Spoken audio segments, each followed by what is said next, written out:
Peace. This is the Ask Your Oldhead podcast with Justice Rajee. I'm here with my guest, Anthony Deloney. Deloney, what's up? What's up, my guy? Thanks for coming over. Thank you for having me, being here, or welcome me over. So we'll just get into it. Could you just give me somebody you want to give props or reverence to before we get started, man? Man, props.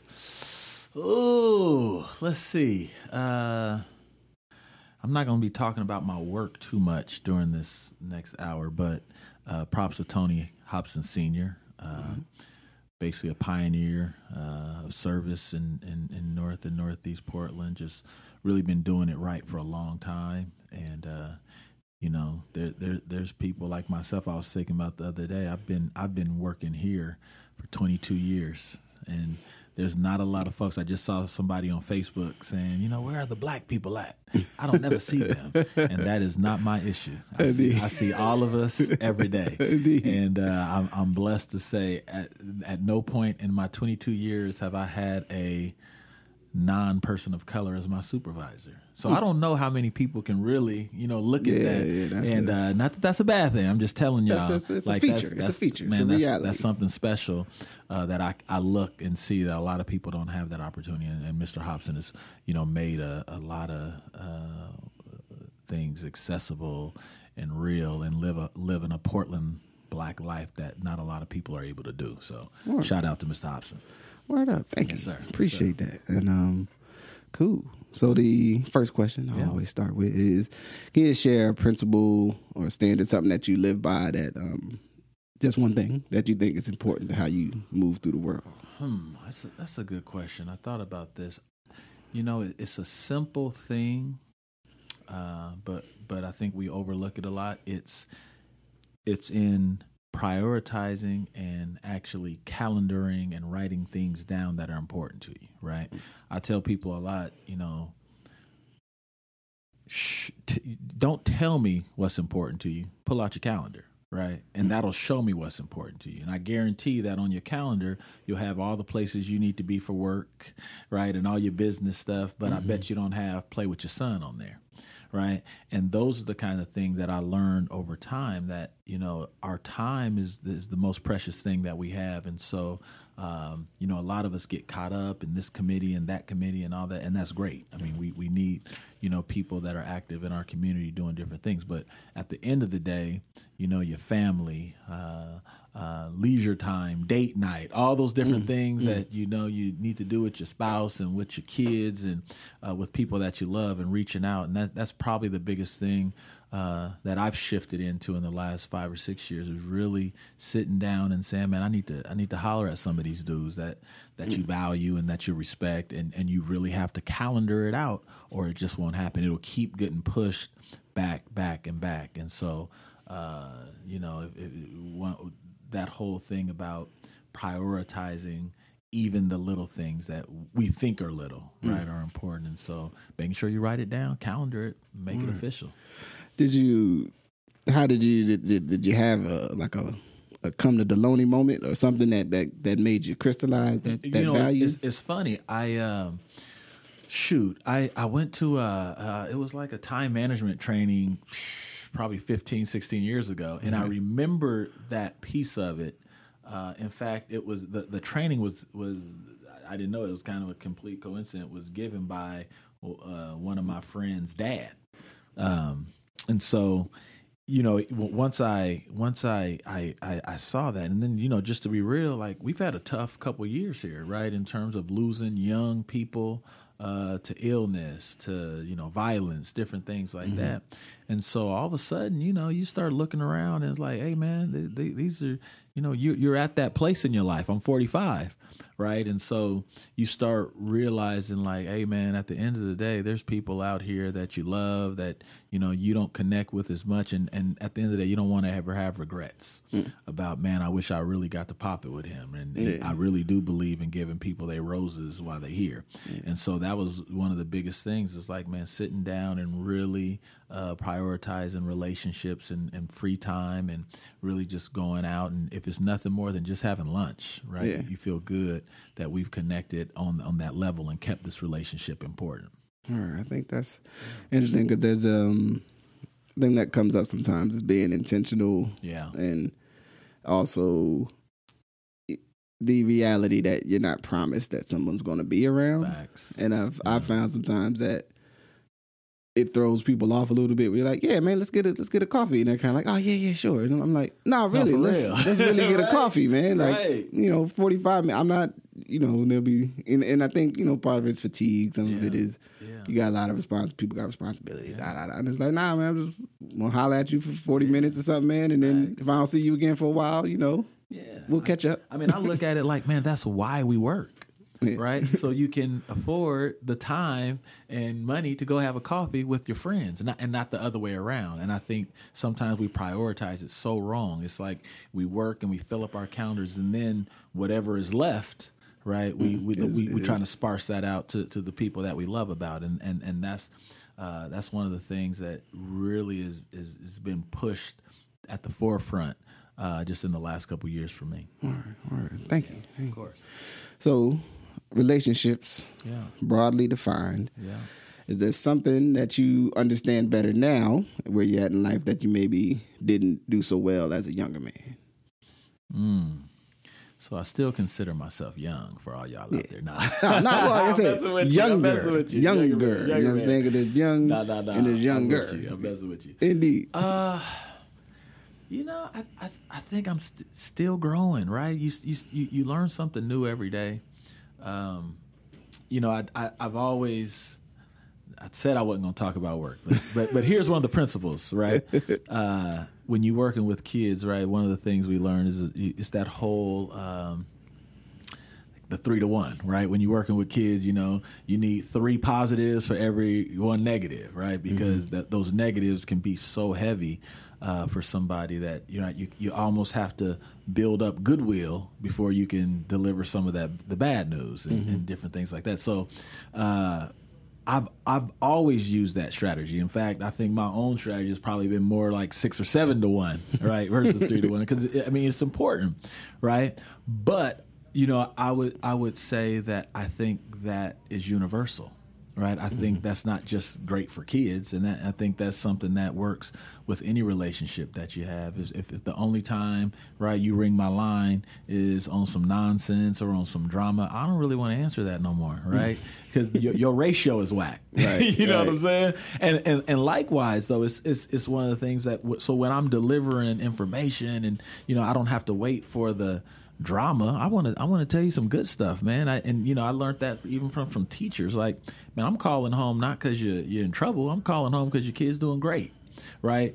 I think those are the things that translate into, man, a marriage, right? Into relationships with your own kids, relationship with your parents, different things like that. So you really have to be, and you said it earlier, intentional about making sure you give that love, you give that positive, you give those things that people say they don't. Well, I don't need nothing. I don't. No, everybody needs that. They love to hear it. They love to hear, hey man, I just like the way you're doing this. You know what I'm saying? I like your shoe game. You know what I'm saying? Right. Simple things like that go a long way.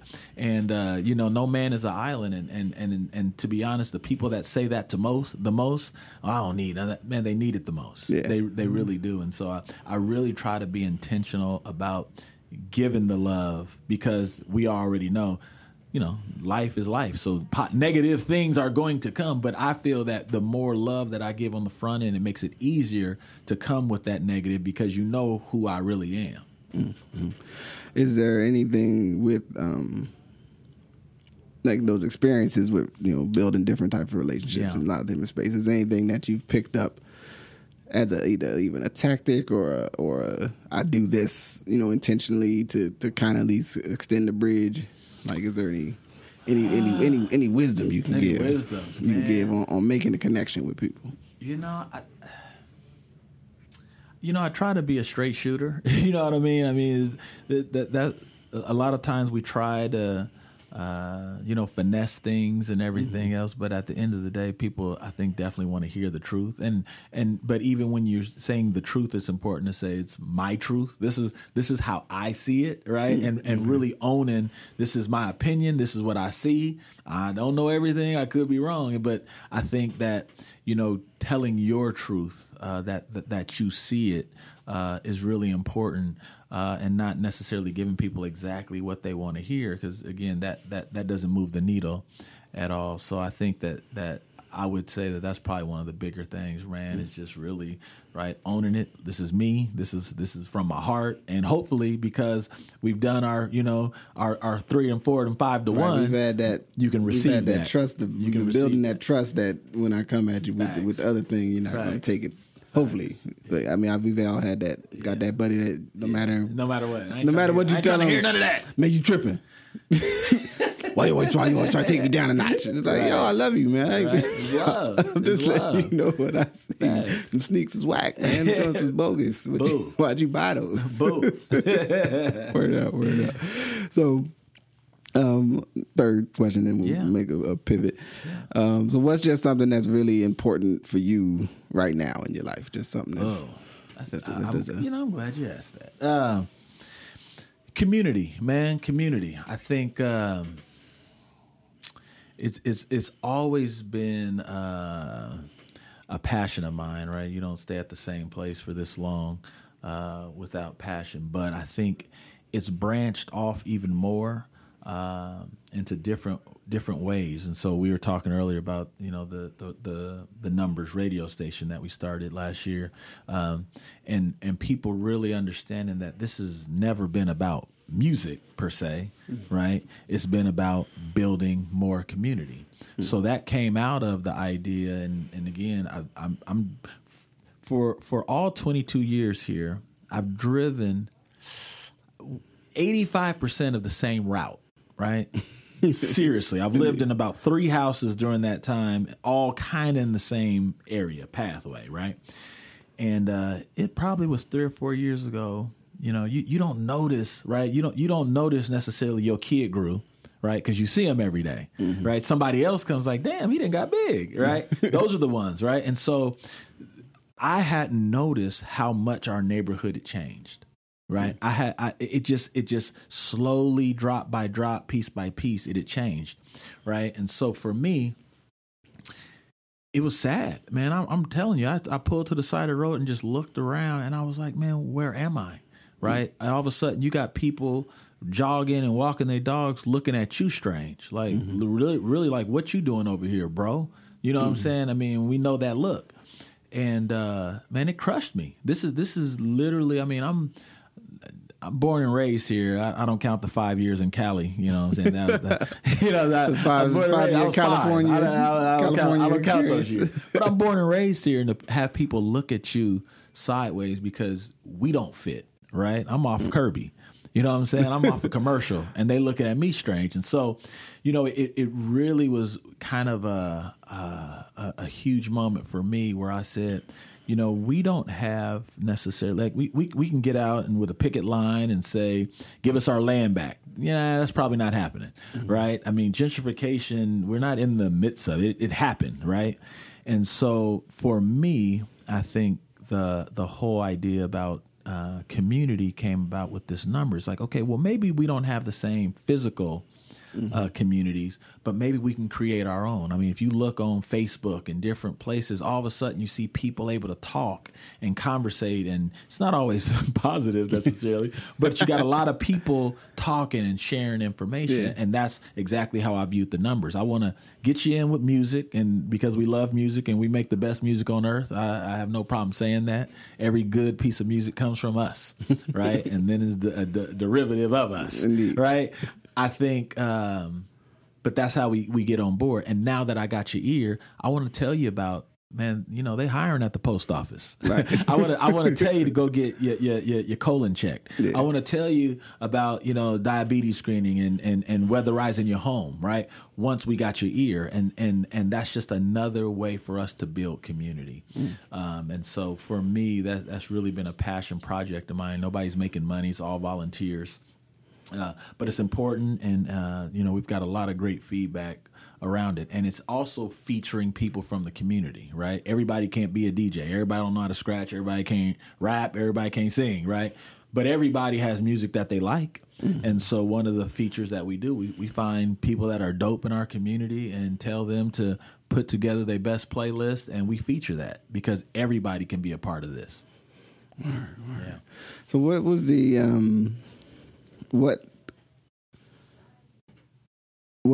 kind of the energy behind, or I guess the moment that led you to the idea of involving community members in that way? Because I feel like that's a really it's interesting way to do right? it, and I like it. And so it's kind of two piece, right? Like one is, man, we don't have a lot of money, so I'm not gonna be in the booth like what's my man on Do the Right Thing. Oh yeah, man. Like it's his right 8 hours a day, right? 10 hours. We don't have nobody to sit in that booth and say, "Hey, what's going on?" We don't have that. So out of necessity, we had to figure out some different ways to do that. And so, I saw this thing years ago. It was actually like Apple, right? And it was like, hey man, here's Bono's playlist, and here, I could care less about Bono, but I know who he is.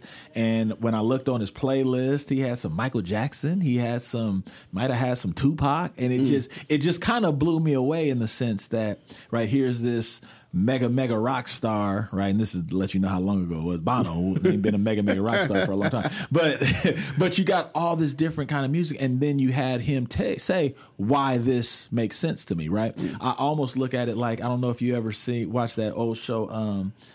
They used to, I think VH1, like Behind the Music, right? So I don't have to like Alabama, the country group, to hear Alabama's story. Right. And that's how we kind of viewed it. You might not even like this person or know this person, but it's interesting to know what moves them, what gets them up in the morning, what do they work out to, right? And it tells you that there's so many more things in common, right, than different. And so and then the last thing is the thing I said before, everybody can participate. Everybody can participate. And that's a huge thing with our radio station. It's not the traditional ones that the same, 4 DJs, the same 3 rappers, right? Which they're dope and we feature them, but we want everybody to be able to play and everybody to be able to participate. Yeah, good chance. Yeah. That's I like that. I can't wait to put together my playlist. See? You know what I'm saying? I'm waiting on you. You never heard the whole rundown. Now you're like, okay, I need to be on that. I mean, I'm anyway, they're gonna make this about me, Deloney. It's about you. Yes, sir. All right. I'm just teasing. Word. So what would be, I mean, if just spitballing, if say 5 years, if it rolled the way that you wanted to roll, what would be just something maybe that's not a reality now that would be like, man, it would be great to see that in the future with this. Man, without going too far down the road, I'll tell you about something going on right now. So I'm working on a project at my regular job where we're working with a lot of the trades, right? There's builders, there's carpenters, there's plumbers, all these different folks, right? And so I've been working with them because what they're telling us is that, a lot of the plumbers and carpenters are retiring, right, over the next several years. But because this is Portland, Oregon, there's billions and billions of dollars already dedicated to projects over the next 20 years, right? They don't have enough people to fill those jobs, right? That's a fact, right? And so I've been working trying to get our people, our kids, our students, right, to start looking at that as a real option, right? So, we had a fair last month. It was, it was great participation. We had people come in, talk to the kids, talk to the young people, and start trying to link these people up. Back to your question, where I want us to be in 5 or 6 years is a place that we can share that information right now. Did you know that there's more jobs than people? Did you know that, these guys are making $50, $60, $70 an hour? Did you know that, right, that like this is crazy. Did you know that you go to college, right, to pay somebody to train you versus, man, these carpenters will pay you as you get trained, right? And so that's the kind of information I need to get to our people fast and in a hurry, right? And so I think the Numberz is a great vehicle for that. It's a great path that it's another form of media that we can take advantage of. And for the longest time, right, I grew up in Portland when we had KBMS. I don't know if people remember that, but 1480. It was AM, but the best part about it was, it was on. If something was going on in the community, they talked about it. Right, and then you call up, and this is Shaniqua, and I love you, Ray. I just want to dedicate a song to you. You know what I'm saying? It was really about the people, right? Yeah. And it was real time, and so that would be my pie in the sky, is building us together through kind of an old fashioned media platform. Why not? Well, it's it's a platform that it's not going away. That's right, and it has utility, and I think that's right. It's basically put like this. I would listen to the radio like in the car more if I knew, if that was what was there. Facts. What I mean? So instead of having to pick around and especially in this scene, I think speaking even to the point you brought up about your work experience, and as someone who has successfully sort of carved out a day-to-day work experience where I pretty much serve my community, right? My people. Yeah, we are abnormal. We're space people. We're space aliens. Right. So like, I thought there was people, and they're like, well, Portland, I don't know. And I'm like, well, yeah, I can dig it. That is not I guess my experience. That's not. I'm with. Yeah, I'm tired of y'all. I'm with me all the time. I'm tired. I need a break. I need a nap. So, but I think that vehicle as a means to like, what are our information channels? What are the places where we get information from a source that we have some affinity and some connection to, and it does really impact your experience. It impacts the way you feel about the community. That's right.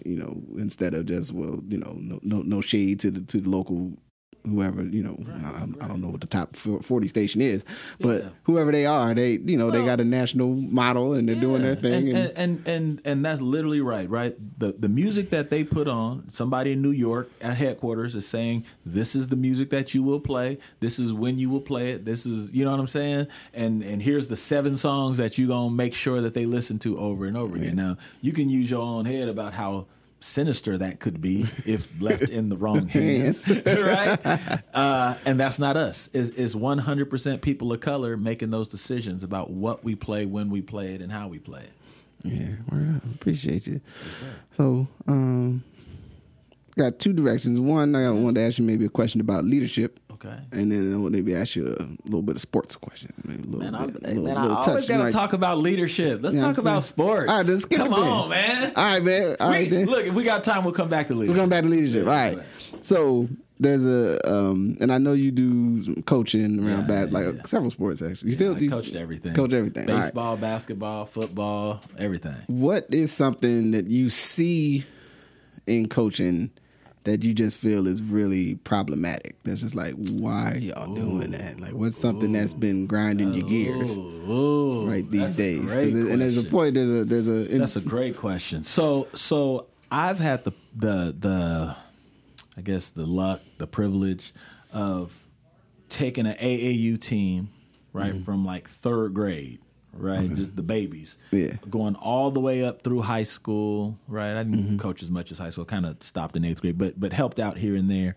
But I've been able to see the process, I should say, from 3rd grade all the way up through 12th grade, and the whole goal with these programs is to get a college scholarship, and that's the goal of AAU basketball. Yeah. Right, and so what I've been able to see, man, is I'm telling you, the good, the bad, and the ugly, right? And you get and say this in the most respectful way, but parents have some of the most lopsided views of what this is all about. Because, I'm telling you, there are 5th grade parents thinking that their kid isn't getting enough exposure, not getting, not playing at the right place. I'm like, it's 5th grade.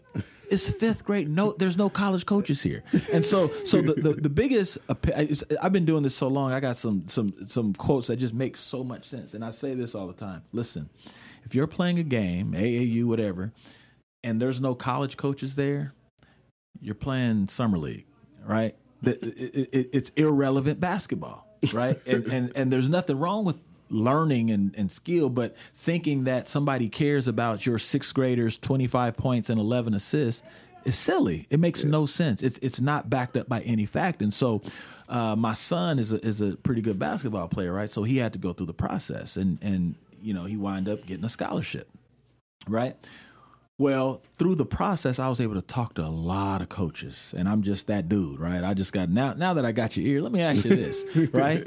You would be shocked at how many of them have no clue about what high school you went to.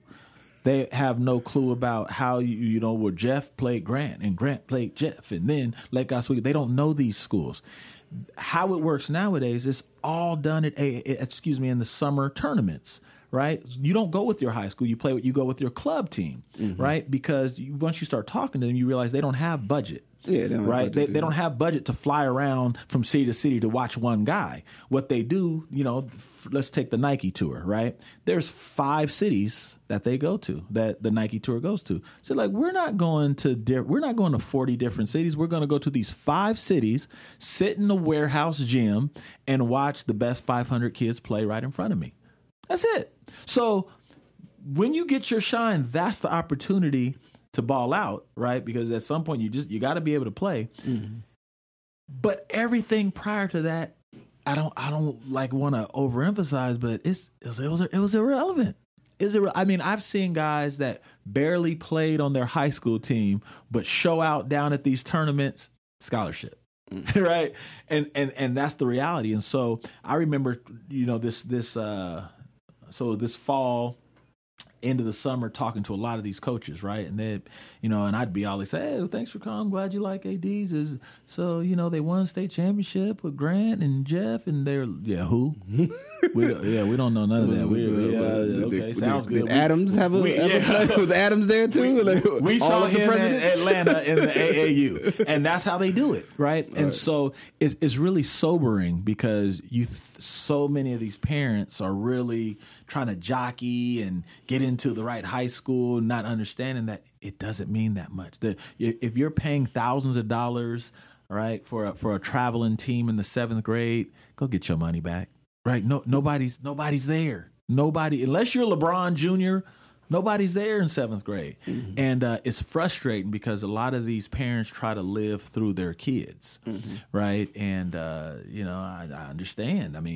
This is our big chance to make it. And so for a lot of them, they pour everything that they have behind that. And then you wind up with kids that just, I don't want to play anymore. This ain't fun for me. Right. You know what I'm saying? I don't even enjoy the game. This is a business. And I'm not getting better. Right. Yeah. I've seen some kids that and you ain't getting better, B. The 5'5" center, right? Sometimes stays 5'5", right? As a senior. It just happens. And so, slow down, have fun with it, let it play itself out. But man, like we say, life has options. Slow down. Make sure you got some other opportunities. Is there something just as other community members that we can do to sort of inoculate our peers, like to tap a parent on the shoulder and say, "Hey, man." We it's funny you say that. So I've worked with some other coaches and tried a bunch of different things. We're actually in the process of building this co-op, right? It's a bunch of coaches and it's a bunch of community members, some dads, different things like that. But the whole idea was to really write a code of conduct for parents and coaches, right? Because there's people right now that they lurk in gyms, and I coach this team, and all I do is watch the other games and try to, he good, I want him. And so I go to this single mom that might not really be connected to and understand kind of the long game and say the right things, and I'm jumping teams, I'm going over here because they have better shoes, right?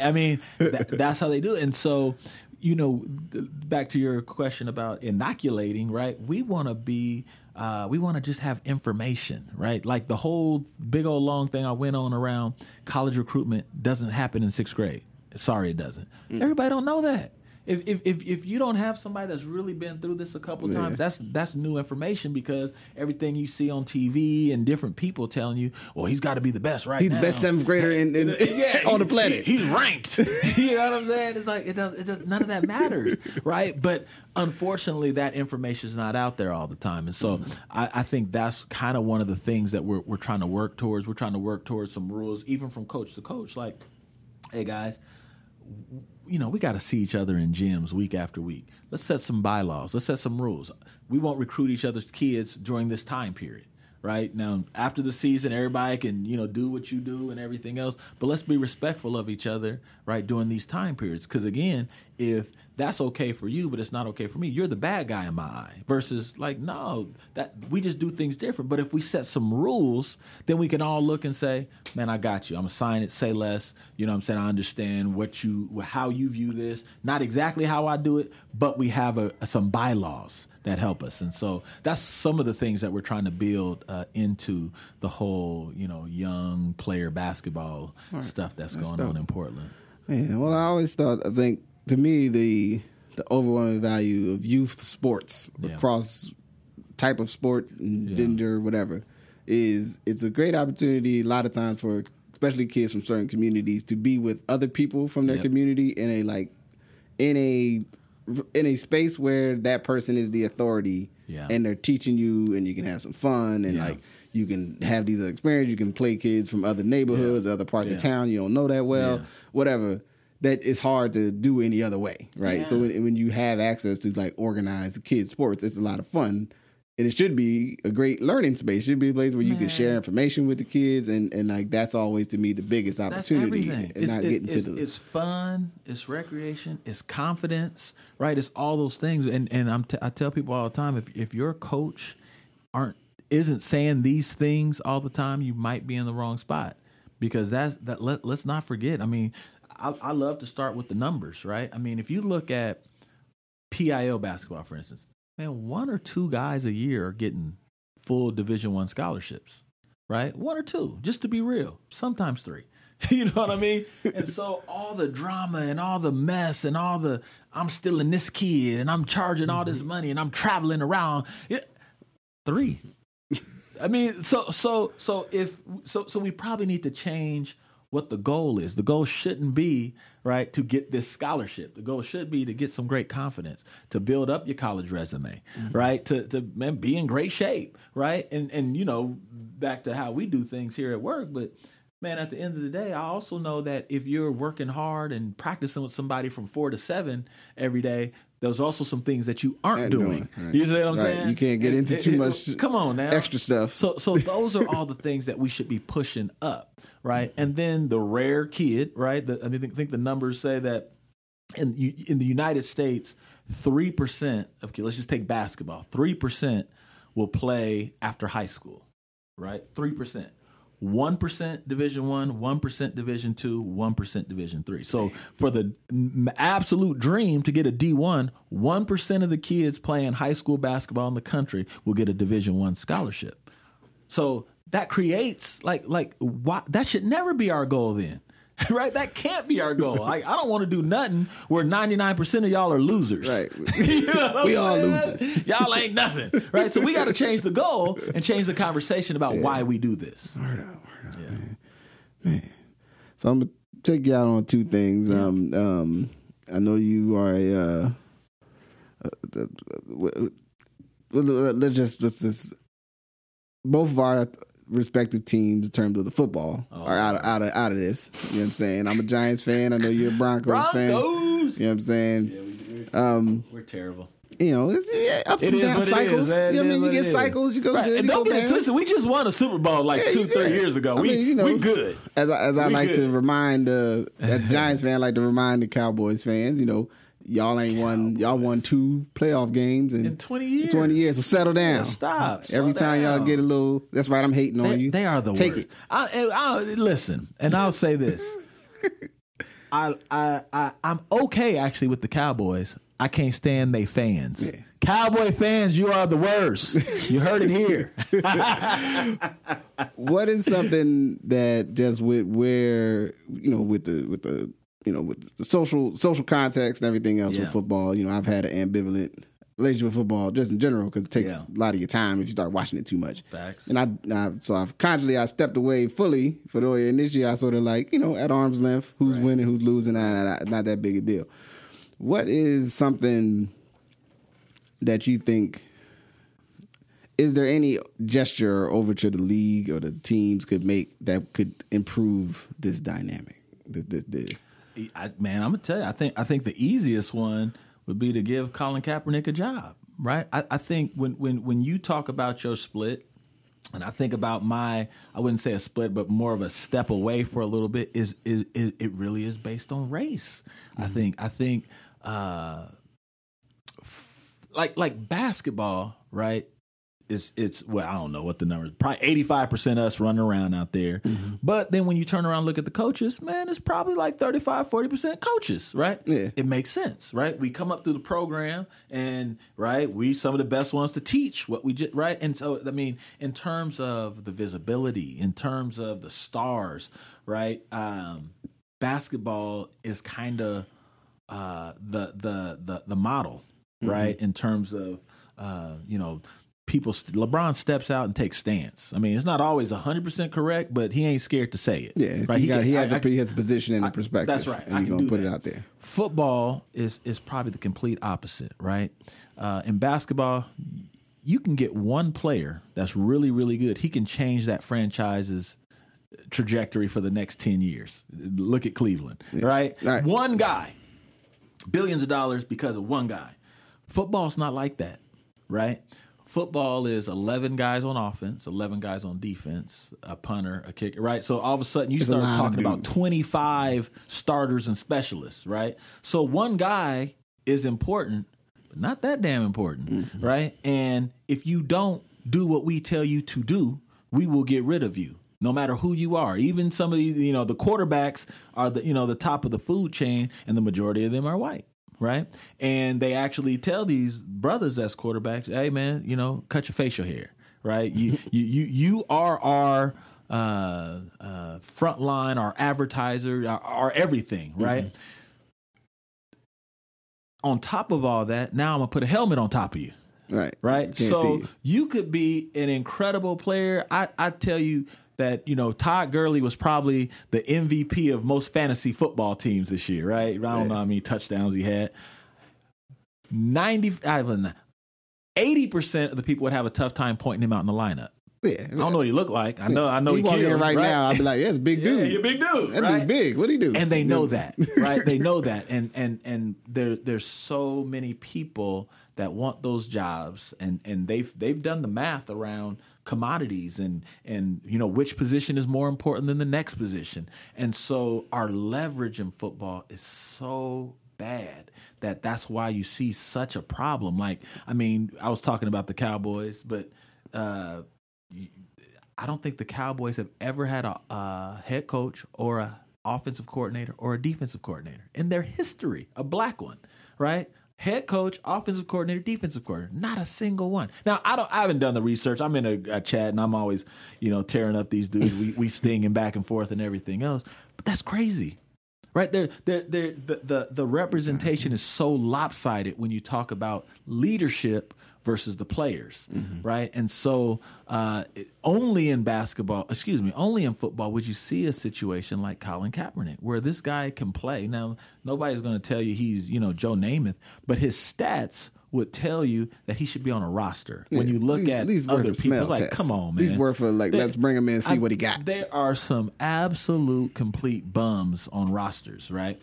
And so the only answer is, man, racism, right? And a system where we have no leverage.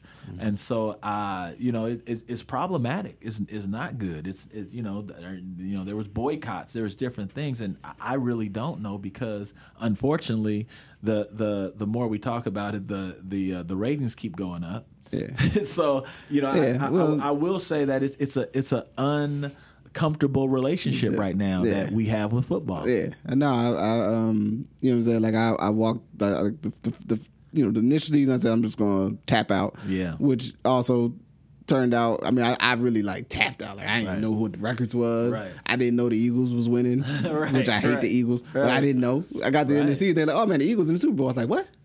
How did that happen? Right. Get out of here, man! Wonders never cease." And then you get to the piece though of, having a relationship with a commercial entity that has its own ambitions in life. It's sort of like, I think, a moving feature of living in America that we gotta kind of wrestle with sometimes. And so I don't want to drag you too deep in on that. It's uncomfortable, yeah. right? So we don't have the answer. But ain't nobody talked about the boycott this year. I don't know what happened to that. Yeah, well, some people tried to keep it rolling, right? And a lot of people sort of like, well, I protested last year. This year, I'm trying to win my office pool. Man, that was last year, man. I ain't even mad at that. I'm moving on. So I'm gonna close this out with just one more question, man. Yeah. Can you give me maybe a record or a movie that, looking back at it now, you like, maybe I was wrong about that album or that song. Ooh. You know what I'm saying? Something that you're like, man, that was cold when I got it. Now you're like, I used to. So we had records. You know what I'm saying? We had records. So we had a record player upstairs, and the Jackson 5, and then there were the Jacksons. So I remember we had Michael Jackson Off the Wall, right? And so we always had it, and we knew it back and forth. We didn't have a lot, so we really listened to that. And then when Thriller came out, it was like, oh boy, right? And then he took off. Michael Jackson went on and did his thing. But I saw a documentary. I don't know why they did it. It was incredible. You should look it up. It's Spike Lee did a documentary on the making of Off the Wall, right? Because it was in the point of he was going from the Jacksons and the Jackson 5 into his own solo career, and that was his first solo album. And they just talked about, man, they went almost song for song, showing the story about how and why and who produced it and everything else.